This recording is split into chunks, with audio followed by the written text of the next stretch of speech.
유튜브로 가능하다 스카이대학원. 안녕하세요. 스카이대학원의 스카이 강쌤입니다. 이번 시간에는요, 지난 시간에 이어 학부학벌이 서울대 대학원 입학에 얼만큼 영향을 미치는지에 관련해서 이과 케이스로 설명을 드리도록 하겠습니다. 먼저 첫 번째로요, 전기전자 그리고 기계공학과 이런 공대에 대해서 좀 먼저 말씀을 드리도록 할게요. 제가 이 공과 대학에 대해서 먼저 말씀을 드린 이유는요, 전기전자공학과, 기계공학과 이런 학교들 보시면 특히 전기전자 같은 경우에는 석사보다는 석박사에서 정말 많은 인원을 뽑고 있죠. 인터넷에 이런 기사들도 나와요. 전기전자 대학원 경쟁률이 그렇게 높지 않은데 누구나 지원하면 다 합격하는 거 아니야? 라는 아둔한 얘기를 합니다. 그러면 그 말 믿고 한번 그냥 지원을 해보세요. 절대 합격하지 않습니다. 서울대학교 대학원, 특히 공대 같은 경우에는요, 인원을 채워서 돈을 버는 것이 목적이 아니라요, 내가 지원하는 이 학생의 실력이 절대적인 평가가 실력이 넘어야 그 연구실, 그 대학원을 합격을 할 수 있는 것이지, 그게 단순히 경쟁률만 보고 낮다고 해서 지원을 하시면 그 6개월을 그냥 버리고 낭비하는 시간이 될 수 있다 라는 차원을 먼저 여러분들이 팩트 체크를 하나 하셔야 하고요. 다시 돌아와서 서울대 전기전자 같은 경우는요, 이렇게 많은 사람들을 뽑지만 컨택이 필수입니다. 그리고 컨택 이후에는 전공에 관련된 시험도 준비를 하셔야 하죠. 그래서 컨택과 전공 면접에 대한 이슈가 중요하다라고 하면요, 학부와 학벌이 이런 인서울 하위권 뿐만 아니라 지방 국사립대 그리고 해외에서도 이름이 잘 알려져 있지 않은 대학이라 하더라도요, 여러분들이 컨택 그리고 전공 면접 그리고 학술적인 스펙, 연구 계획서를 잘 준비하시면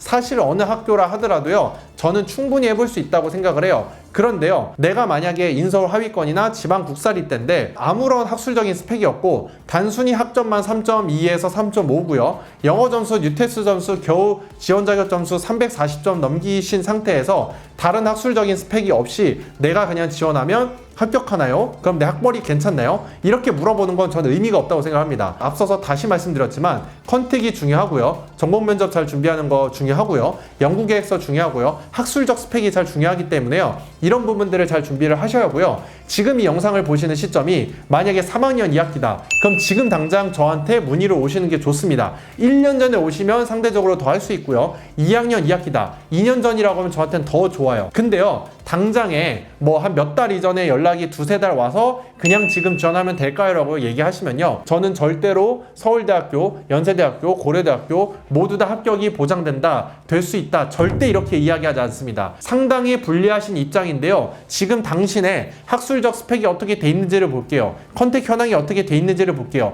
이거를 보고 제가 판단해서 더 정확하게 말씀드릴 수 있다는 점에 대해서 여러분들이 확인해 주셨으면 좋겠습니다. 두 번째는요, 서울대 의과학과 대학원에 관련해서도 정말 많이 연락이 오십니다. 서울대 의과학과 석사가 아니라 석박 전형만 뽑고요, 의과대학 안에 같이 있기 때문에 정말 많은 생명계열 전공, 화생공 전공 많은 친구들이 지원을 하시는 곳입니다. 특히나 조금 더 추가사항을 말씀을 드리면요, 서울대 자대생보다 서울대 타대생의 비율이 상대적으로 높은 곳으로 보이는 것도 사실입니다. 그래서요, 여기는 해외대 친구들도 정말 많이 오고요, 인서울 하위권도 많이 오고요, 지방대 친구들도 많이 문의가 오는 곳입니다. 그러면 서울대 의과학과는 학부, 학벌에 대해서 다소 자유롭다고 말씀을 드릴 수 있지만요, 여기는 그것을 반드시 명심해 주셔야 돼요.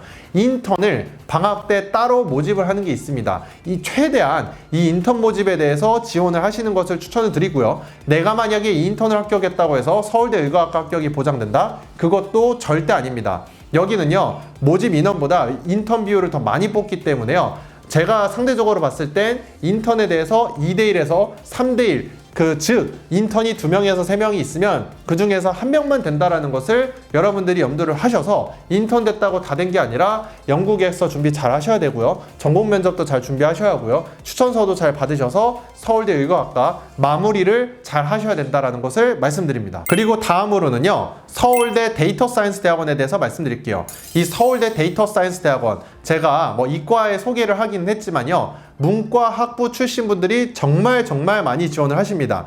이번 2023년 전기에도 서울대 데이터 사이언스 대학원 문과 출신 분들이 정말 재학생들 많이 합격을 하셨는데요, 상대적으로 문과 분들이 커리어 전환을 하기 위해서 서울대 데이터 사이언스 대학원 지원을 하실 수는 있긴 한데, 다른 데들은 상대적으로 학부, 학벌을 많이 안 보지만 데이터 사이언스 대학원은 정말 합격생들의 학부학벌이 높은 건 사실입니다. 서울대학교 자대생 경제학과 경영학과 친구들도 오고요. 연세대 고려대학교 문과 친구들도 많이 옵니다. 특히 이런 스카이 학부를 나와서 대기업을 다니시다가 경영지원팀, 경영전략팀, 영업팀 다양한 팀들에 계시다가 다시 2년에서 3년 정도 있다가 이 대학원으로 오시는 비율도 많고요. 그래서 저희 스카이 대학원에서 합격자가 많기는 하지만 경쟁률이 과거 신문에서 첫 해에 나왔을 때는 4대1에서 5대1 이상이었다라는 것도 나옵니다. 물론 점차 모집 인원을 많이 뽑았기 때문에 경쟁률이 5대1에서 6대1까지는 가지 않는다고 저는 생각이 들지만 그래도 지원하시는 분들의 학부학벌이 가장 높은 곳입니다.